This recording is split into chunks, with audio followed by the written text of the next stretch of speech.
छत्रपती संभाजीनगरमध्ये अत्यंत धक्कादायक प्रकार समोर आल्याचं आपल्याला पाहायला मिळत आहे। भारतीय जनता पार्टीचे आमदार संजय केनेकर यांच्या ऑफिसमध्ये मात्र एक बॅग सापडली। त्या बॅगमध्ये बंदूक असल्याचं देखील निदर्शनास आलेलं आहे। आपण पाहू शकता या ठिकाणी मात्र जी बंदूक आहे, जी बंदूक जी आहे या ठिकाणी पाहू शकता आपण, या ठिकाणी बंदूक आहे। ती बॅग उघडल्यानंतर त्या कार्यकर्त्याला लक्षात आलं की त्यामध्ये बंदूक आहे।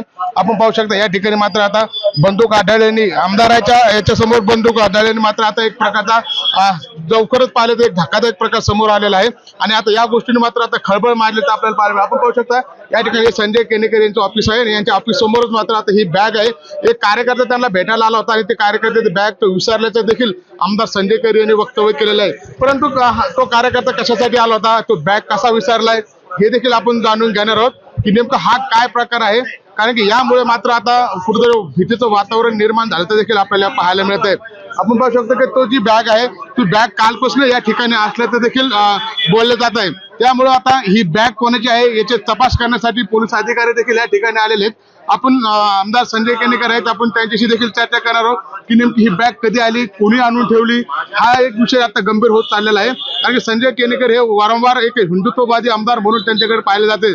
नेहमीच ते हिंदुत्ववादी जी भूमिका घेत असतात, त्यामुळे कुठेतरी ते कोणाच्या टार्गेटवर आहेत का हा प्रश्न देखील आता या ठिकाणी निर्माण होताना आपल्याला मिळत आहे।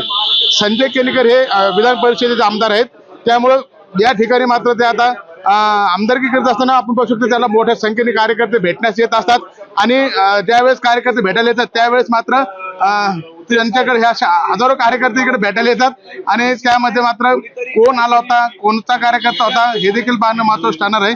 आपण त्यांच्याशी चर्चा करणार आहोत की नेमकं ही बॅग कोणाची आहे, आपण त्याच्याशी चर्चा करणार आहोत की नेमकं हा प्रकार काय आहे आणि कुठून बॅग आलेली, कोण कार्यकर्ता होता हे देखील जाणून घेण्याचा प्रयत्न आपण आमदार संजय केनेकर यांच्याशी करणार हवी। सर, मला सांगा की नेमकं हा प्रकार काय घडला आणि तुमच्या लक्षात कधी आलं? खरं तर संध्याकाळी 7 वाजता माझ्या कर्मचाऱ्याने महेश बोराडे यांनी ती बॅग बघितली। त्या बॅग मध्ये त्यांनी ती बॅग बघितल्यावर मला फोन केला। मी बाहेर होतो आणि त्यांना सांगितलं ती बॅग आतमध्ये ठेवून द्या, कारण खूप लोक माझ्याकडे त्यांच्या कामासंबंधात येत असतात, गर्दी असते, कोणी विसरला असेल म्हणून आठवण द्या। सकाळी ती बॅग उघडून त्यांनी पाहिली तर त्याच्यात गन होते आणि त्याच्यामुळं कोणाचा काय उद्देश, मला सातत्यानं धमक्याही येत आहे आणि त्याच्यामुळे कोणत्या उद्देशानं, कोणत्या धमकी देण्याच्या उद्देशानं इथं आणून ठेवली माहित नाही। याच्यावरून असं निष्पन्न होते काय, तुम्ही अनेक गोवंश प्रकरण देखील मोठ्या प्रमाणात उचललेले आहे, तुम्हाला काय Y+Z+ सुरक्षेची काही मागणी करणार आहे का तुम्ही सरकारकडे? हे बघा, माझं सरकार सक्षम आहे आणि त्याच्यामुळं मला मागणी करायची गरज नाही। मला सातत्यानं चांगल्या प्रकारे सुरक्षा आहे आणि माझं सरकारवर माझा विश्वास आहे, सक्षम आहे।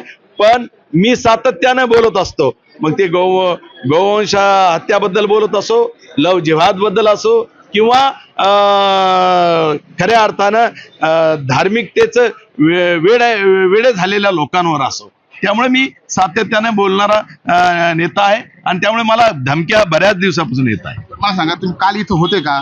काल कार्यक्रम रोज तुम्हाला हजारो कार्यकर्ते? मी इथं होतो। मी इथं गेल्यानंतरच मला माझ्या कार्यकर्त्यांनी ऑफिस बंद करताना जात असताना दिसले।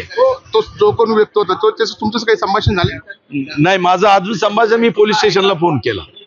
नक्कीच आपण जर पाहिलं तर हे होते आमदार संजय केनेकर, त्यांना कोणीतरी कार्यकर्ता एक भेटायला आला होता। त्यानंतर मात्र तो भेटण्यासाठी आला असता ही बॅग तिथं विसरल्याचं देखील माहिती समोर येत आहे।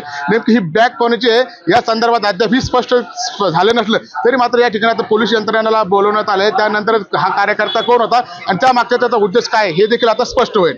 Sanjay Iyer, LS news, Chhatrapati Sambhajinagar.